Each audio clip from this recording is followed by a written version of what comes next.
Hi everyone, welcome for another video review, and today we are going to look at one of the latest Eurorack modules from AJH Synth, and this is the Mega-Phase 12 Analog Multi-Tap Phaser. It's based on the old Electro-Harmonix small stone 4 stages phaser pedal, but if you are familiar with that one, you will quickly realize that the small stone had one knob, so this is definitely going way beyond what that pedal could do. Let's have a brief overview of the front panel so we can quickly move into hearing a few sounds. We have two mono inputs. This is not a stereo input. Wet output. We have two mono outputs. This is not really a stereo output. We have an internal LFO. We control the rate of the LFO as well. And we have an output for the LFO, which is always handy. Level control knob for input 2. Input 1 goes straight in. Emphasis, resonance control, frequency control, depth of the effect, emphasis CV input, and the emphasis control knob becomes an attenuator when you have a signal present here. Depth CV input, the depth knob becomes the attenuator for this input. Frequency control CV1, if you have a signal present here, you are replacing the internal LFO. And if you have a signal present here, this is the attenuator for it. And the frequency CV2 to have an additional control voltage, and in this case you still have the LFO control, or, the internal LFO working. FCV2 knob is the attenuator, actually is the attenuverter for FCV2. It goes from -10 to 10. And now we get to these two 8-way rotary switches. The EMP-Stage control knob allows you to change the power of your electric magnetic pulse weapon, so you can not only fry your Eurorack system and every electrical device running inside your house, but if you go to range 12, then you can probably fry every electrical device within 12 miles of range.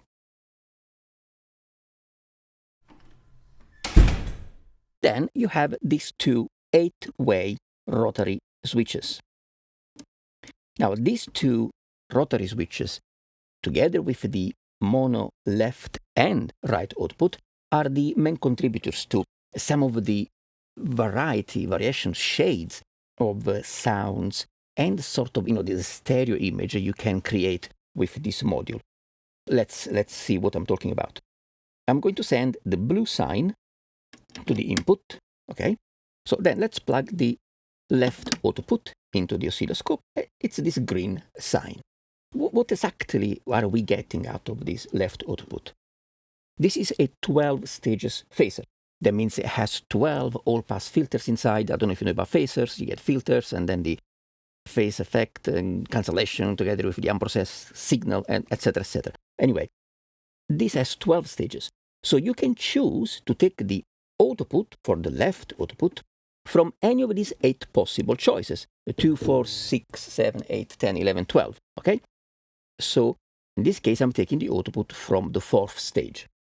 It's okay, well, what's special about it? Well, what's special about it is not that you can choose which stage to get the output from, but when it comes to the emphasis, to the resonance, it does not have to come from the same stage.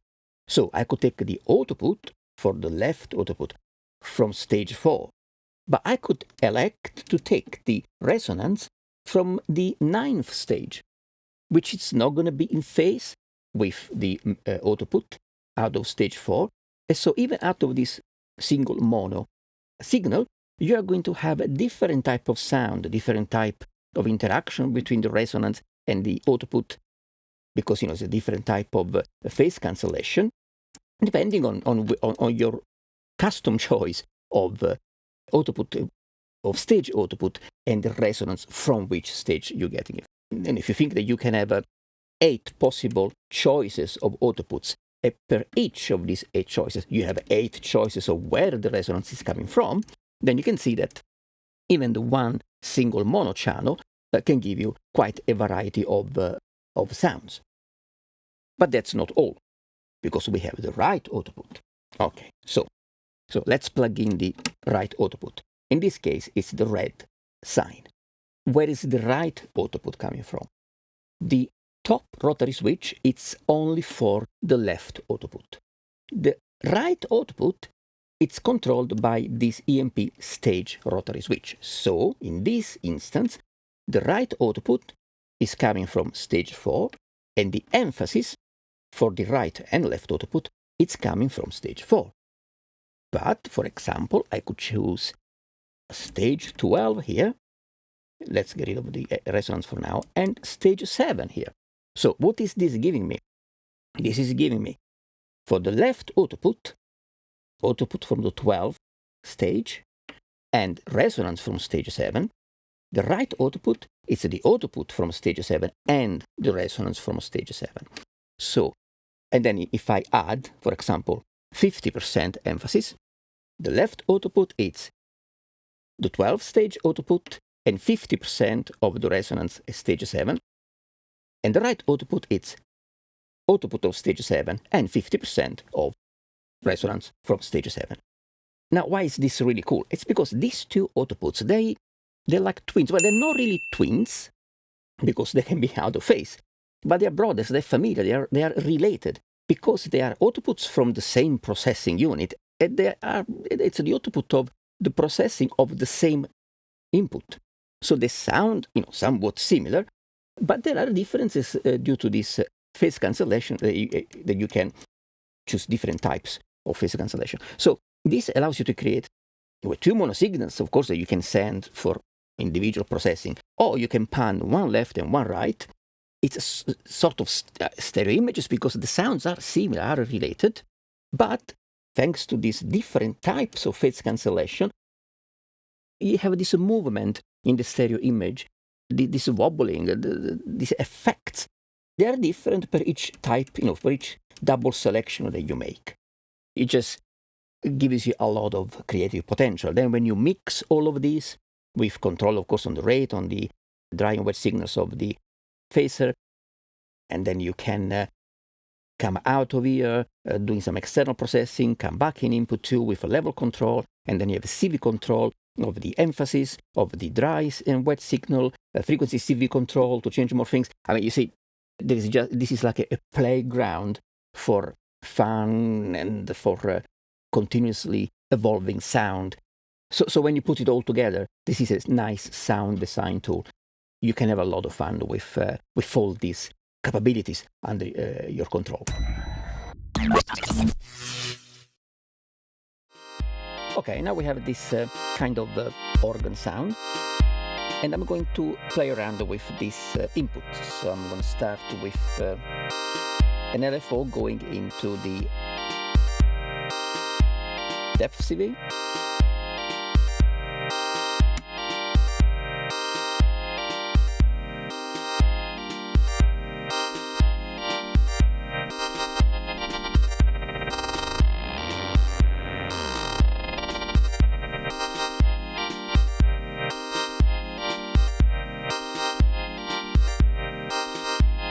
And I'm going to add one LFO to FC1, which is going to take over the internal LFO.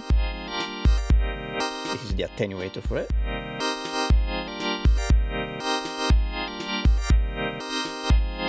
Then I'm going to get another LFO, and go into FCV2 from 0.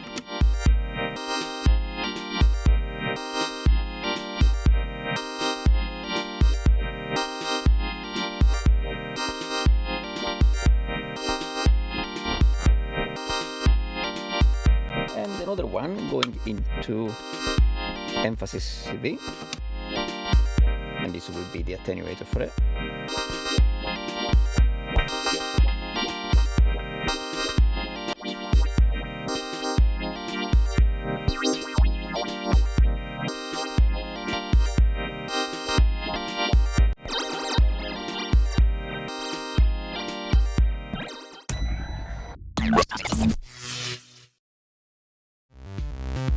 now we have a synth line coming into the input, only the synth, the kick and snare, they're just there to fill things up. And let's see, just moving a few of these knobs at a time, some basic tweaking of the sound. This is the emphasis.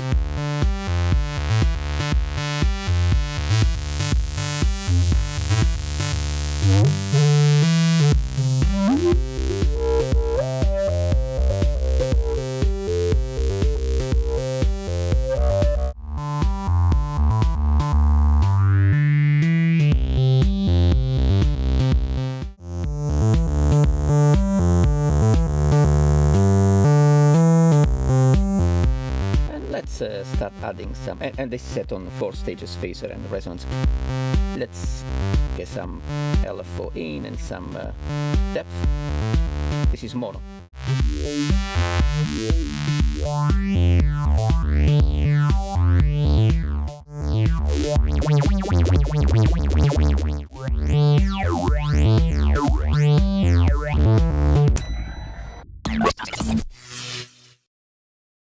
Okay, now I'm going to go from mono to using both outputs and then spreading them apart. So let's add right output, they're both centered.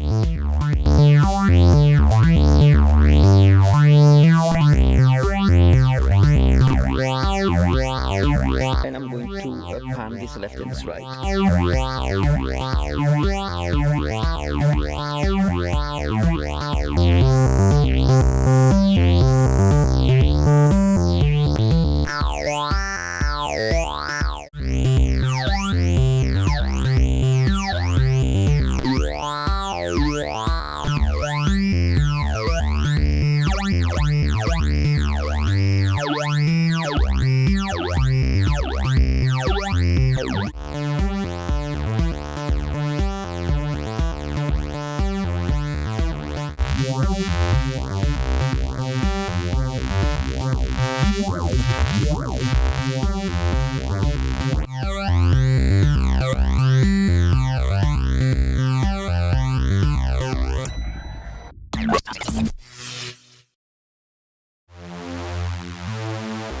As I said before, the internal LFO has a dedicated output, and this is what the LFO looks like.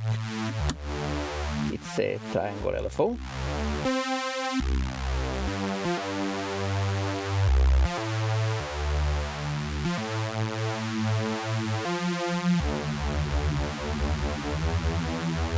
You can apply this to some of the other inputs. So I'm taking a copy of the LFO from the data, and I'm sending it to emphasis CV.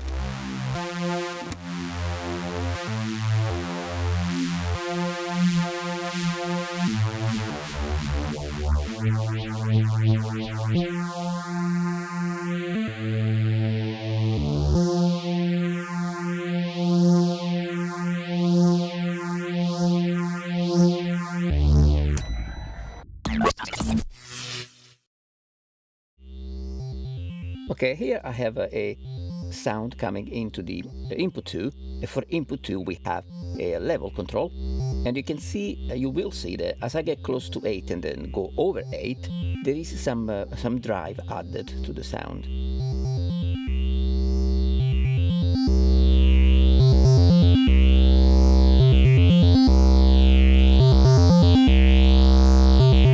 That's nice.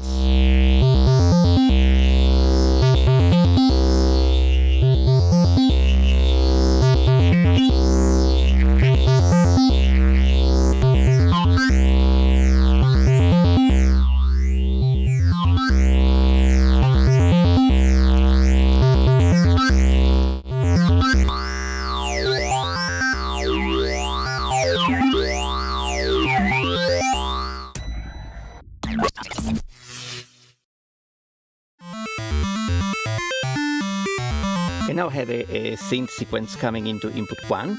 I'm taking the wet, and this is being processed.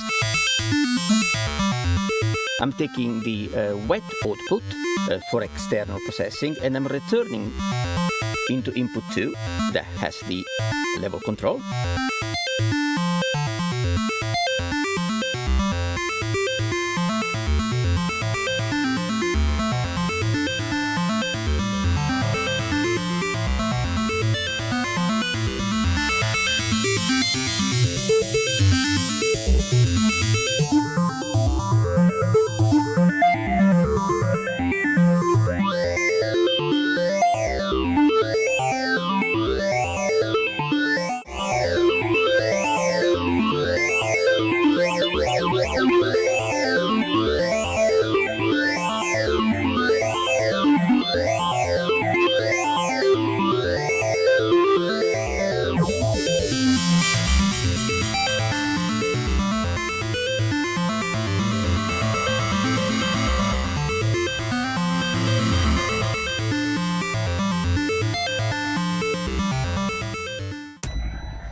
here we have a simple kick snare hats pattern, and it's coming into input 1.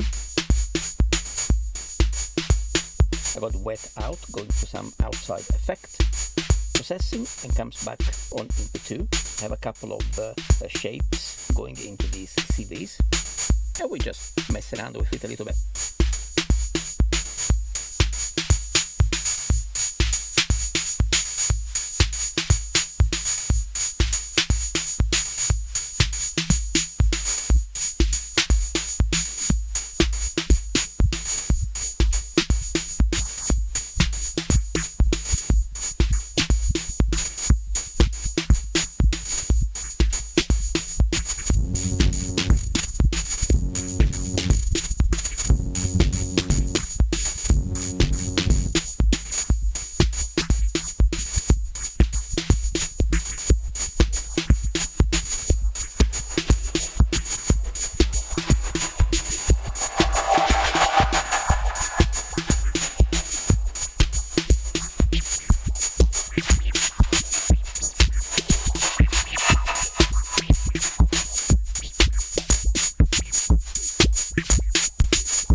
Right, let's self-patch the thing a little bit and see a few of the noises it can make.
Okay, guys and girls, I think this is the end of the video.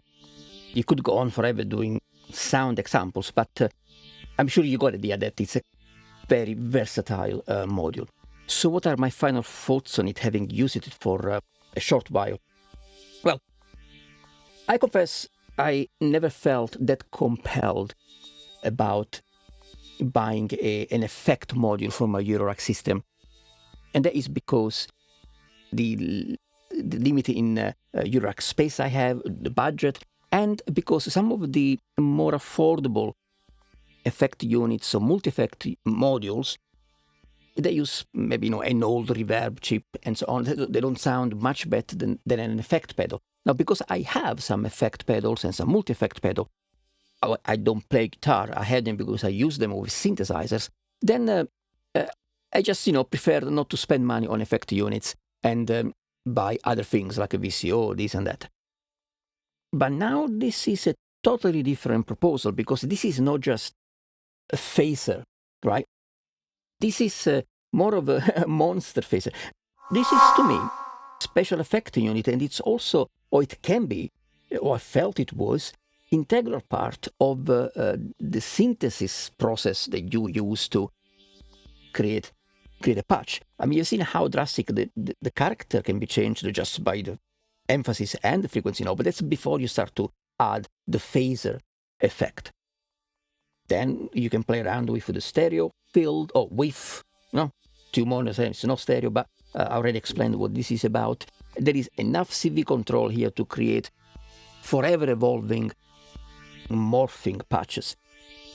So yeah, it's a very versatile instrument. You can make strange noises. You can work on rhythmic patterns, on percussions, on lead sounds, so on bass sounds. So it's a very capable unit. And yes, this is going to be in my Eurorack system, because this is, again, not just a phaser module that I can substitute with any pedal. This is a sound shaper. This is going to fit right in with all the other mangling things I have in my Eurorack system. I really suggest you to have a look at this. If you're looking for some extreme module, even if you're not looking for a phaser, but if you're looking for a sound effect, special effect, morphing sound shaping unit, it's well worth a look. So maybe if you have a shop close by, go and demo it yourself, spend some time with it, because it definitely deserves attention, and it has enough CV control for you to do whatever you want with it, really. So yeah, I feel very comfortable again with this AJH module. I say again because so far the modules I have reviewed from AJH Synth, they've all been of very good quality and very versatile, or just sounding great. So this is another great addition from AJH Synth. And as the other AJH Synth, yes, the quality it's of the same level. It's really nice to use, knobs, rotary switches and so on. Everything is solid, and the interface it follows the AJH Synth design, where all the controls are at the top, all the connections are at the bottom, so you can keep things tidy. So if you already have AJH Synth modules, this would be nice to add. And if you don't have any, but you're interested in sound creation potential in a module, then yeah, have a look at this. It's a great modular. It's a great use of space. It deserves to be considered. The thing I wanted to ask you, it's please comment below. Let me know what you think about the unit from what you have seen, and also let me know if you would have preferred to see more noise kind of patches, more melodic patches with a normal use of phaser. Give me some feedback so I can possibly do better in my next video. And yeah, this is gonna be in my Eurorack unit, so you can expect to see more from me with the Mega-Phase 12, because this is going to be my first proper special effect, more than just an effect unit in my Eurorack case. Okay guys, so yeah, keep having fun, keep Euroracking. If you have found this video useful, please like it, share it, subscribe so you can keep watching my videos, and see you soon with the next review. Alright, thank you and bye bye guys.